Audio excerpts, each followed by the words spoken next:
health and humorous.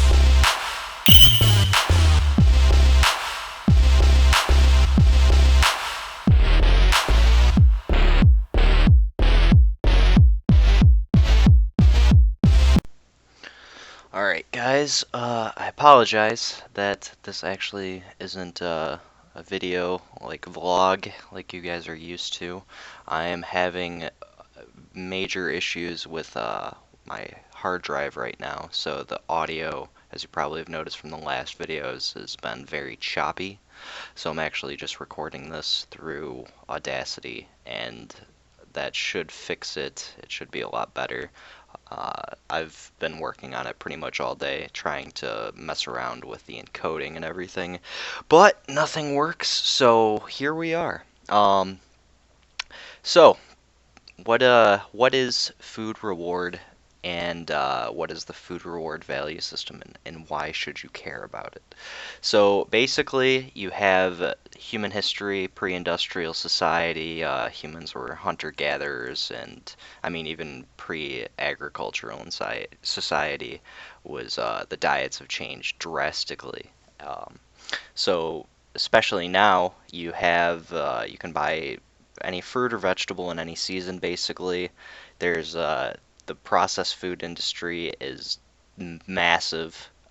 You cannot avoid it, and it's made to satisfy every craving, satisfy everything you want. Really, it's supposed to taste good. Everything basically has a condiment added to it, or spices, and it's relatively new. Humans shouldn't really have that, and it shouldn't be something that we have, but here we are. It's capitalism. You can afford spices and herbs. You can I mean, like, if you want to, you can pretty much eat out for every meal. I know people that do, and it's something to avoid. As we've said before, like the small things you can do, avoiding fast food, avoiding processed foods and stuff, they go a long way. But this kind of is the science behind why those things are so bad for you. So you have to think for a second that, I mean, there's advertising agencies, and beyond that, the advertising agencies like for McDonald's, and I mean any food company has like taste testers, and they're trying to min-max what they're putting in their food, and what's coming out of the food is making sure that you keep coming back and eating it. Because if it's not tasty, then people aren't going to eat it, and that seems to be the most important thing. Well, if you can live a more ascetic lifestyle, per se, that you're not constantly trying to get a dopamine rush. Literally, it's a dopamine rush out of food. And that's basically what food reward is the motivational value of food and its ability to reinforce behavior to get that food. So the better tasting something is, the better your brain feels after getting it. This is I mean, if you think about pizza or candy, really anything that you get cravings a lot for, those are very high food rewards. I mean, you typically don't probably get cravings for broccoli or for asparagus or Brussels sprouts, anything really like that. And there's a good reason behind it. And it's not just you, it's most of America, most affluent societies. Whether you think America is rich or not, we have a lot more money than the rest of the world, and we spend a lot more on food. And if you even actually look at the D2 receptors, the more fat a person carries, the few D2 dopamine receptors they actually have available for binding dopamine. So this kind of goes back into the negative feedback loop that you have with um, microbiota, where it makes you crave, or makes you not want good food. It makes you not digest well. Well, it's the same thing here, and same thing with insulin sensitivity. A lot of this kind of ties back into if you had an unhealthy lifestyle, which I'm sure the majority of Americans did. I did myself.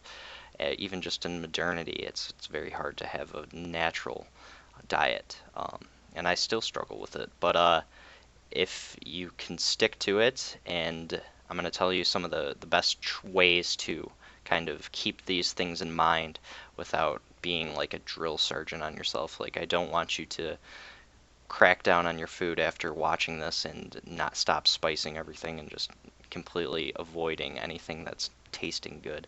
Although if you can do that, it's shown to work, but you don't want to. I mean, you want to live your life still. So I understand it's a hard balancing act to work on. So one of the diets that they did with mice is that I found really interesting with this is called the cafeteria diet, and they gave mice. They're trying to figure out the easiest way to make mice obese, and basically the easiest way to do it was to offer the same things humans can eat basically on a daily basis. So they had like the rat pellets, and then they had marshmallows and peanut butter full. I mean, not just like high fat stuff, but high sugar, everything in between.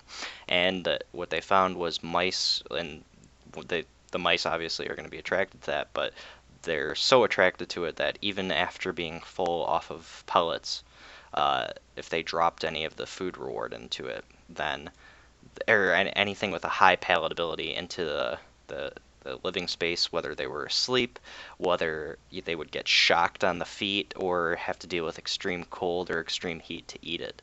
They would go and eat it and eat all of it. And you can kind of think of this as, I think it's called the dessert effect, where if you finish your meal, you could be full up on satiety, you're you just finished your second or third plate at Thanksgiving. You're completely full, and somebody pulls out the pumpkin pie, and suddenly you have room for it. And this is the same thing. Don't say this hasn't happened to you because I know it's happened to everybody. So that this is kind of goes to being the same thing where your brain can mess with you and be like, okay, I know that I'm full. I feel full. I'm uncomfortably full. I just didn't want to move for 5 minutes, and now this new food is being brought out in front of me, and I suddenly want to eat all of it. And the larger the servings are, then the more likely you are to actually finish the whole thing. It's crazy how this works, but your brain isn't on the same wavelength that you are. Your brain is developed in times of struggle for the most part. If you think humans typically haven't had a Kroger that they can go down to buy dinner. They typically had to hunt for it or hold on to it, forage for it. And if they didn't have food, well, they were going to starve, and that sucks, but that's how we evolved. So your brain has gotten really good at getting every nutrient out of food that it can, and then also seeking foods that are super high in nutrients, super calorie dense, such as honey. Honey is one that's still used in like a lot of hunter-gatherer societies today. That's like their highest food reward, and there's a couple tribes that are not in Africa, but they're in South America, and if they're given exposure to too much honey, then they'll eat it until it's just completely gone. And it doesn't matter, like they don't they'll eat up to about 3 pounds of meat in one sitting if it's available, just because they're typically not allowed to have it. And kind of goes to the whole thing of if it's there and you can get it and you don't know when you're going to be able to get it again, then you're going to eat all of it as much as you can, as quickly as you can. So they did the same cafeteria diet with humans and found the same thing. And it basically is just if humans are given access to high palatability foods, high food reward value foods, then they're going to eat that and not eat. I mean, if you can pick between like spaghetti and unseasoned chicken breast, I think everyone knows what they're going to be eating. So on the flip side of this, they did what was called the bland liquid diet, and it was one of the most effective fat loss tools. Basically, it was just liquid that was somewhat protein, somewhat sugar. It was actually higher in sugar than anything else, so it was technically a high carb, low fat diet. And they found after 200 days or 255 days, people were losing up to 200 pounds without hunger. They did this with both lean people and obese people. And the obese people changed their eating habits to match that of the lean people because the food didn't taste good, so why would you overeat on it? So this just goes to kind of reinforce that the more unrewarding a food is, the less likely you are to overeat on it. And that's for good reason, because your body isn't chasing that, you're not getting the same dopamine rush out of your food. And that's the meme, I guess, that I'd like to break it if we had to boil it down to one thing is to stop enjoying every meal. It's very hard, and it sounds very stupid that you kind of have to say that, but if you kind of just go over, like if you write out a log for your food and you haven't been dieting for super long, or you're still very new into this, think about all the condiments, think about all the spices, think about everything that's going into your food, and what it would be like if you didn't add those things. So even a good example that I like using is baked potato. Whenever you think of a baked potato, everyone adds butter, sour cream, bacon, maybe cheese. It depends. But you're you're at least getting some sort of condiment with it, like butter or sour cream.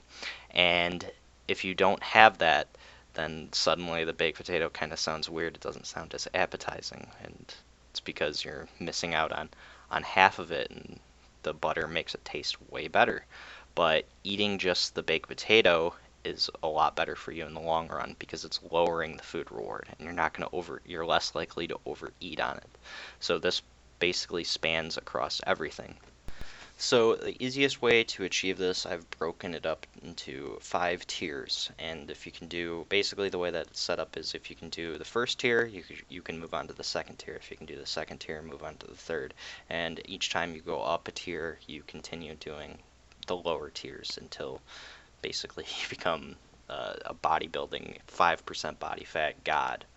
So the first step is the easiest and is the most, it's actually proven, like, I was kind of amazed at how well it works, but let's say you have, it's the holiday season, so if you work in an office or if you go somewhere, or if you've ever, I mean, if you go to the doctor or dentist or something, probably not the dentist, I hope, but if you go to the doctor or something, they typically have like mints or candy left out, and if you've ever like worked in an environment where you constantly just have like sweets and stuff left out, or if one of your roommates or if you still live with your parents, they leave food out, especially over the holidays, like candy that's themed with the holidays. You know how hard it is to avoid that. Well, they found if you actually move it out of your line of sight and let's say put it in, if you put it on like the other side of the room, you're about half as likely to eat it if you have to move and get it than if it's just out and near you and you're walking by and eating it. So if it's just out of your way, you're more likely to avoid it. If you put it in a drawer or something where it's just not in your vision at all, then you're about a quarter as likely to eat it as you originally were.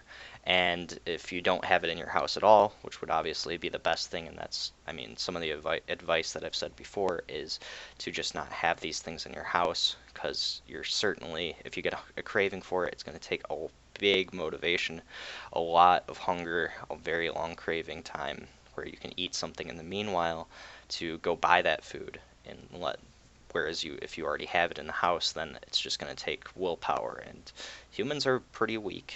I mean, if I this is the way that I have to live basically, is I just do not buy these foods, and then if I don't buy them, I'm not going to go out and leave my house, especially in the middle of winter right now, to go get them.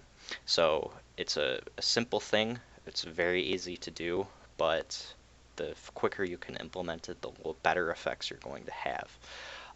The second part of the tier one is to minimize liquid calories. So sweetened beverages, beer, cocktails, stuff like that. Something I've said before is part of the reason why I don't like protein shakes as much, but you want to get your food from food, or you want to get your nutrition from food. The solid foods are better for digestion, better for nutrition, better for microbiota. Just in general, it's a better thing to have. But not everyone can do that, and you might need to supplement a meal. Hopefully, no more than one meal a day with a protein shake or something, and that's not gonna ruin you. It's not gonna make you completely overweight. Um, So part two, and this is something I've said before too. It's just kind of the simple things like avoid industrial processed food in general. Particularly food with a lot of ingredients. If you ever look at cereal or something super processed, super zogged, look at how many ingredients are in it, and it's just looks like a chemical composition. Like you're looking at a molecular compound, but you're supposed to be eating it. Not good. This is why I say to avoid all the middle aisles in the grocery store, because that's where all the processed food is. And along the outskirts of it, you have your produce, you have your meat, you have your dairy. That's really the only stuff you need. You don't need anything in those middle aisles. Those are all meme foods. Um, Avoiding sweeteners to food and drinks, including artificial sweeteners, so like aspartame and stevia, even though it's 0 calories, 0 sugar.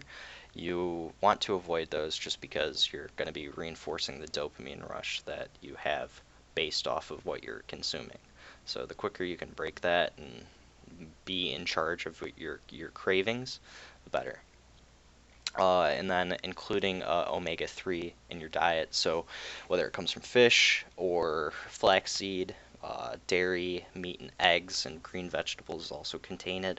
Or if you're supplementing it yourself, this is going to be good for you in the long run because it's going to have, I mean, besides the positive effects of omega-3s, and omega-6s and omega-9s, then you're also having the effects specifically where it helps with appetite suppression and helps you avoid the cravings for high reward value food. Tier 3. So you reduce the overall energy density of your food, calories per volume, keeping it nutritious, but don't go overboard. So this can be accomplished by adding an extra side of vegetables to your meal, using potatoes as sweet potato or sweet potatoes as the main source of starch, rather than bread, pasta, and rice. This is something that I actually did my last cycle, and I was amazed at the effects just because I always assumed going from like a ketogenic type diet to more of a paleo diet, then you're going to have some different effects on your body, but it was much easier to stick to.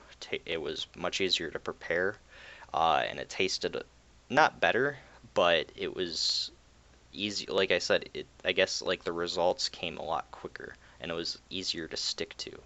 So that's pretty big, especially just from switching your starches from maybe white rice to potatoes, and you just make a baked potato on your way out, drink your apple cider vinegar, and you eat that, and you're full for 4 or 5 hours. It's kind of amazing. Focus on minimally processed foods, so just kind of being more strict, avoiding more processed foods that you can, and then don't add fat to your food. So this goes back to what I was saying about the butter and the sour cream and stuff that if you want it, you can eat it, but just eat it separately than the food that you're eating. That's the big part of this is when you combine your foods and add them all together, it's harder to digest on your body, it causes more stress, and it also increases the food reward, so you're more likely to overeat on it, which is the bottom line in all this. Tier 4, and this is kind of like this, the more you go, the stricter it gets. And I don't want you to be a drill sergeant on stuff if you don't think you can do it, or if you don't have the same goals as maybe somebody like me or somebody else where they're trying to get to the lowest body fat possible. Then this might not be for you. You can probably stop after tier 2 and be healthier than literally 99% of the US. Uh, so this is about simplicity. Eat only single ingredients, no flavors, no spices, herbs, salt, sweeteners, any of that.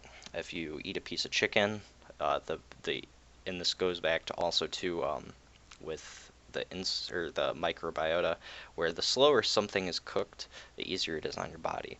So if you can boil chicken, steam chicken, bake chicken, that's the easiest way to do it, rather than frying it.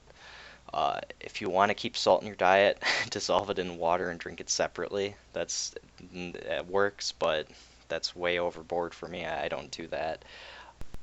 And then the last step would be to avoid eating wheat. This is something that I've said before, just in terms of carbs and processed foods, especially because most wheat is like bleached and milled now. So if you can avoid that, you may have good results on it, but if not, then it's not the end of the world. And then the the last step is step 5, tier 5. Uh, so to reduce variety of food, which is another important reward factor. These kind of like all just build on top of each other and just get more and more strict.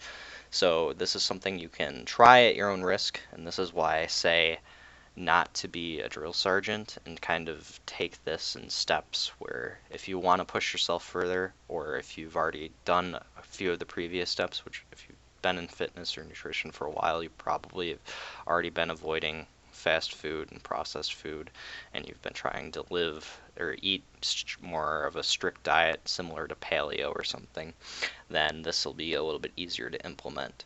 But if you can't do it, then it's better to do the easier steps that you can and do those well than trying to push yourself and burning yourself out. So, reducing variety. So, eating the same foods every day. This is something that I've had really good luck with just because I've kind of taught myself not to go after the taste of food a long time ago, and it's helped me a ton. So the easiest way that I've thought about it is if you're hungry, if you have a food craving, think to yourself, does broccoli sound good right now? If you're actually hungry, chances are you would eat it. But if you're not, if you just need water or something, or if you're just bored or something's going on, you're just stressed, and you think of broccoli and you don't have that hunger for it or any craving really for it, if it kind of turns you off of eating, you're probably not hungry. And you can just drink water, do some exercise, get your mind off of it, and you'll have good luck from it. So that's basically the long explanation of food reward and how you can kind of mind hack yourself into not being obese, not overeating, and also the reasoning why you kind of have those cravings. So again, I apologize for this not being a video. I'm going to have to mess around with my computer over break and see what I can fix. And yeah, if you have any questions, just let me know. And thank you for watching, or thank you for listening.